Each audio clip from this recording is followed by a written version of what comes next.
아멘. 할렐루야. 좋으신 주님을 찬양합니다. 우리 좌우 앞뒤에 계신 분들과 인사 나누겠습니다. 반갑습니다. 환영합니다. 축복합니다. 네, 담임 목사님께서는 지금 한국성결교회 연합회 주관 학예 연수에 참가 중이십니다. 목사님의 일정을 위해서 좀 기도해 주시기 바랍니다. 태풍도 가고 이제 여름도 점점 가고 있습니다. 가을이 올 거고 또 겨울이 금방 올 겁니다. 올 한 해 여러분들과 하나님께 약속했던 것들 다시 돌아보시면서 하나님의 이름으로 또한 말씀으로 하나씩 승리해가는 여러분 되기를 축복합니다. 이렇게 이런 기대와 소망 가지고 오늘 말씀 열왕기상 7장 27절에서 51절 말씀 나누도록 하겠습니다. 오늘 본문은 사실상 모르고 보면 정말 재미없는 부분입니다. 왜 이렇게 많은 것들을 소개해놨나 싶을 정도로 많은 것들을 소개해놨는데, 오늘 본문을 두 부분으로 나눌 수가 있는데, 하나는 히람의 받침술의 부분이 있고 또 하나는 솔로몬의 성전 기물 부분이 있습니다. 이 두 부분에 대해서 하나하나 짚어가면서 좀 이야기하기 원하는데, 시간 되는 대로 우리 함께 나눠보도록 하겠습니다. 먼저 나누면 27절부터 37절까지 수레처럼 만들어져 있는 바퀴가 달린 받침대에 대한 설명입니다. 그리고 38절에는 받침수레 위에 올려진 대야, 물두멍이죠. 그것에 대한 설명이고, 39절은 대야와 받침대의 배치가 어떻게 되어 있는지에 대한 설명입니다. 이 수레받침의 용도는 대야, 물두멍을 받치고 또 나르는 역할을 합니다. 약 2톤가량의 물을 실어 나르는 역할을 하는데, 사진을 한번 보여주시겠습니까? 사진을 보시면 1번과 저기 위에 또 5번이라 적혀 있는데, 39절, 여러분 39절 한번 보시겠습니다. 39절의 기준으로 보면 수레 5은 성전 오른쪽에 있고 또 나머지 5은 성전 왼쪽에 있다고 합니다. 어제 담임 목사님께서 설명하신 것은 저 2번에 해당하는 바다입니다. 그 바다는 성전에 들어가기 전에 제사장이 거기서 이제 정결 예식을 하고 들어가는 거고, 1번과 5번이 지금 가려졌는데, 성전 좌우로 10개, 이렇게 5개씩 되어 있는 이 10개의 수레 받침은 그 당시에 이제 예배 드리는 자들과 또한 예배 드리기 위해 쓰이는 제사에 쓰이는 제물들을 씻는 그런 그릇들이었습니다.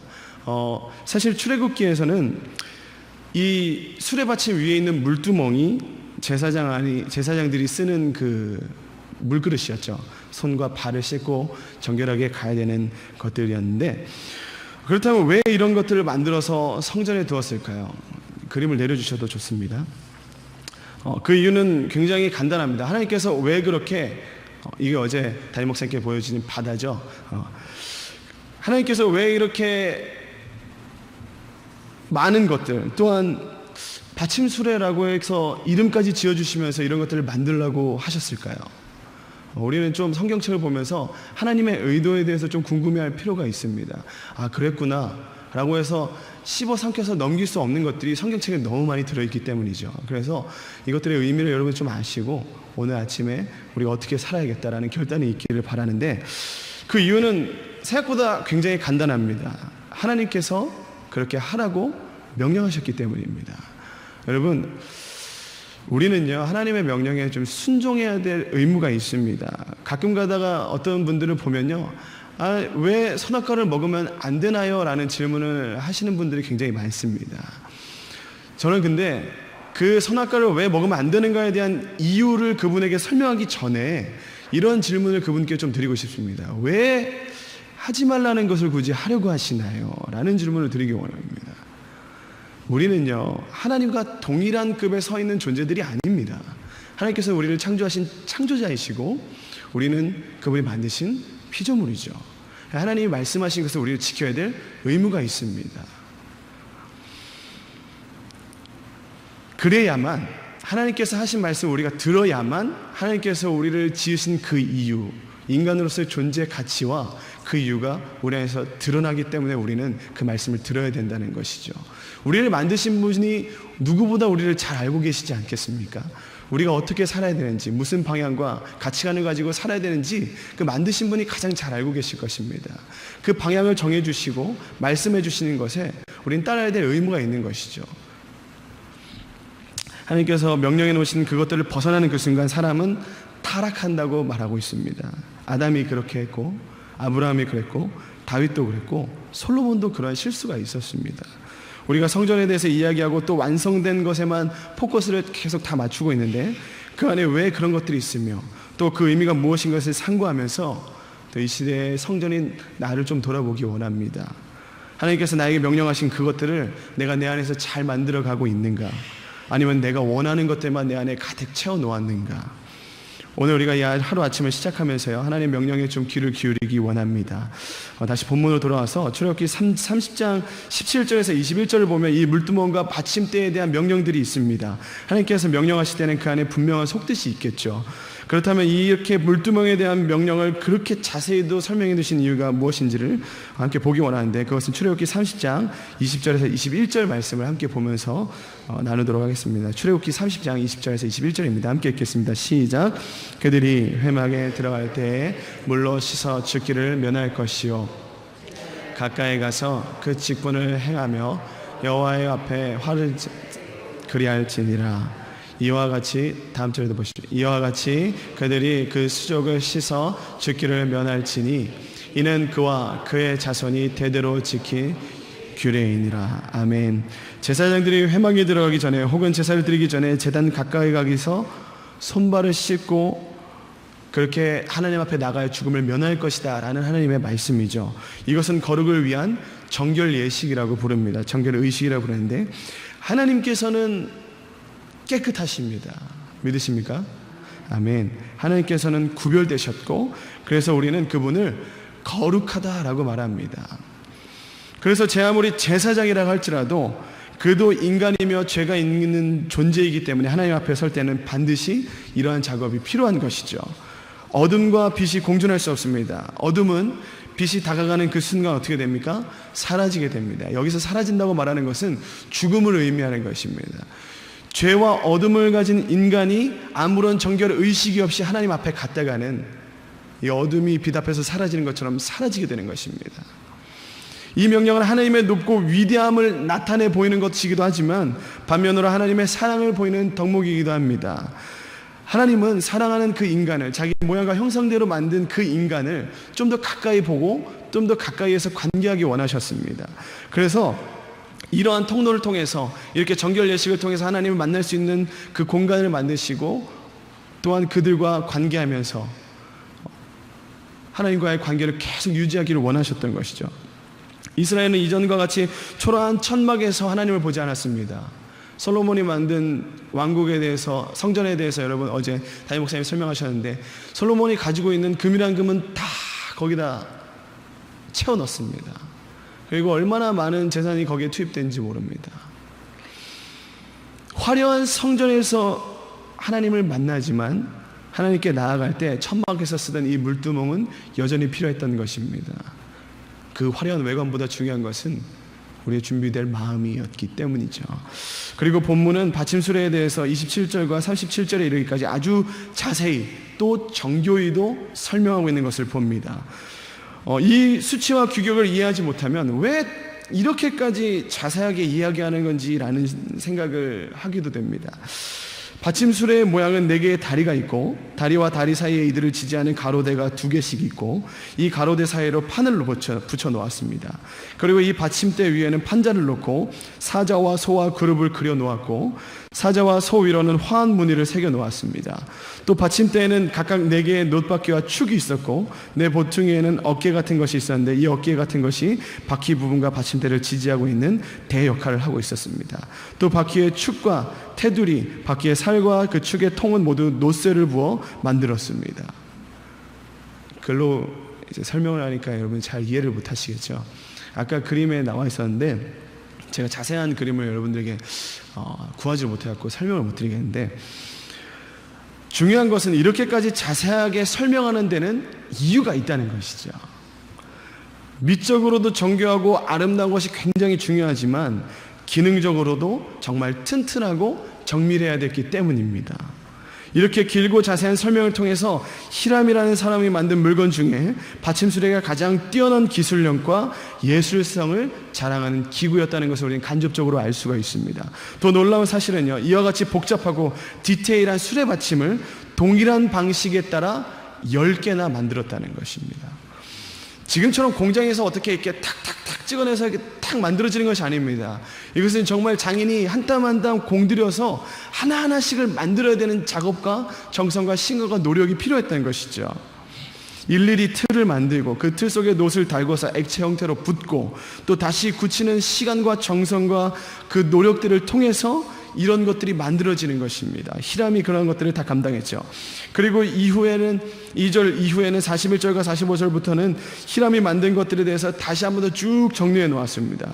그런 모든 것들이 만들어지기 위해서는 또한 솔로몬이 얼마나 많은 재정을 쏟아부었는지 그의 마음을 볼 수 있는 장면들이 46절과 47절들을 보면서 우리는 알 수 있죠. 그런데 이 중에 이 아침에 여러분들과 나누고 싶은 것은 바로 쭉 내려오다의 40절의 말씀입니다. 우리 함께 본문 말씀 40절을 함께 읽어보도록 하겠습니다. 40절입니다. 시작. 히람이 또 물두멍과 부삽과 대접들을 만들었더라.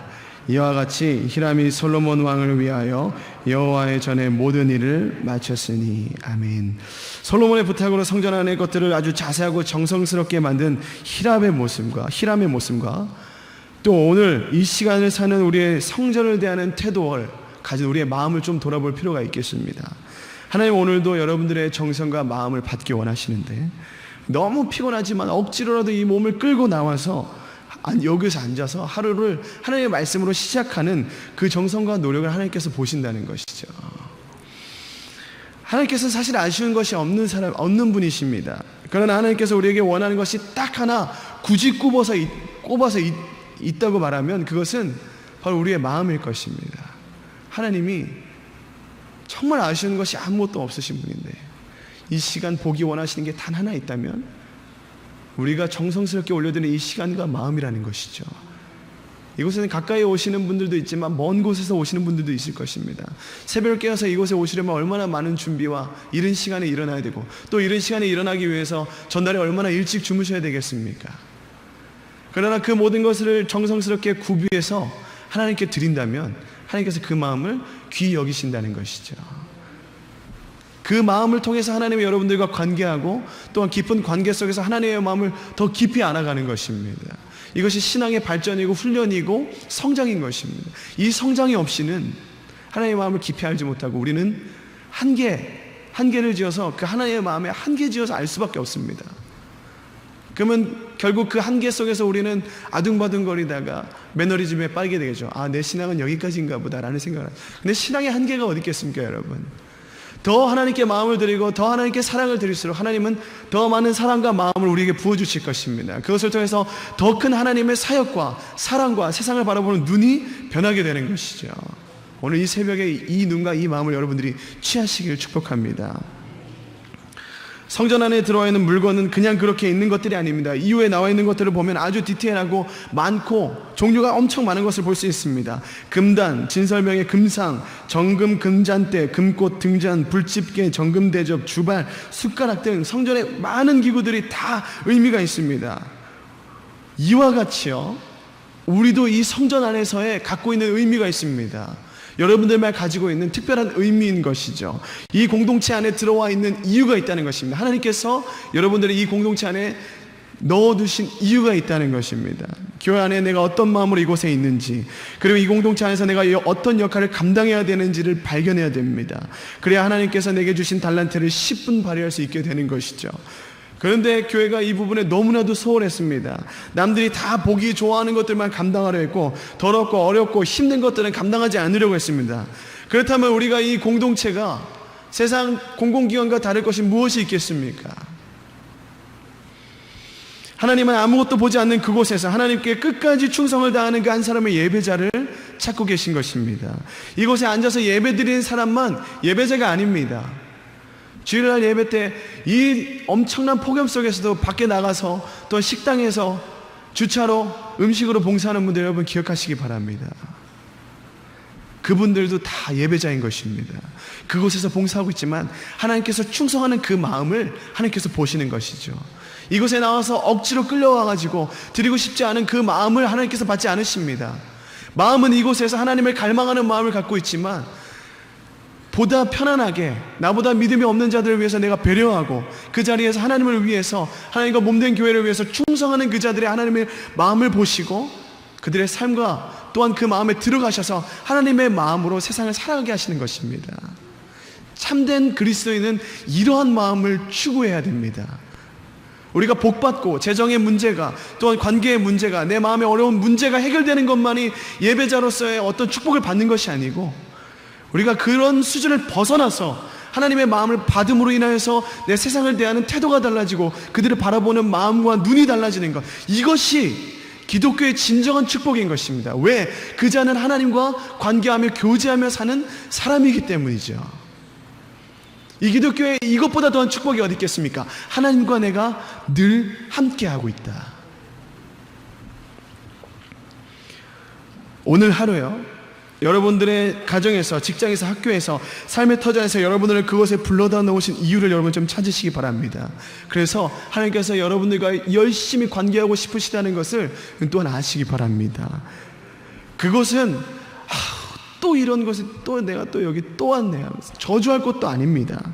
미워할 공간도 아닙니다. 그것은 바로 내 사명의 터전이고 성전과 같이 귀하게 여겨야 될 하나님의 터전인 것이죠. 그것은 여전히 하나님의 영광을 바라기에 아주 좋은 곳입니다. 여러분들은 그곳에 하나님의 영광을 비추기 위해 심겨져 놓은 곳입니다. 그곳에서 여러분들에게 주신 하나님의 은사와 달란트들이 어떻게 사용돼야 될지 오늘 아침에 좀 물으시면서 하나님과 관계하시면서 오늘 하루 맡겨진 그 자리에서 예수 그리스도의 그 귀한 복음의 전달자로 서 있게 되는 귀한 하루 되시기를 주님의 이름으로 축복합니다. 함께 기도하겠습니다. 수능이 얼마 남지 않았습니다. 우리 아이들이 수련을 통해서 많은 은혜를 입었습니다. 근데 그 은혜가 어떤 세상적 지혜를 막 갈구하다가 잊어버리지 않고 오히려 날로 지혜가 더해져서 준비한 것들을 그 시간 가운데 잘 풀어놓을 수 있게 컨디션과 체력, 건강 우리 수능생들을 위해서 좀 기도해 주시고, 나라와 민족 또한 이번 시간 특별히 우리 담임 목사님의 일정을 위해서 좀 기도해 주시고, 여러분들이 가지고 있는 기도 제목을 놓고 우리 주님의 이름을 한번 부르고 기도하며 나가겠습니다. 부르짖습니다. 주여.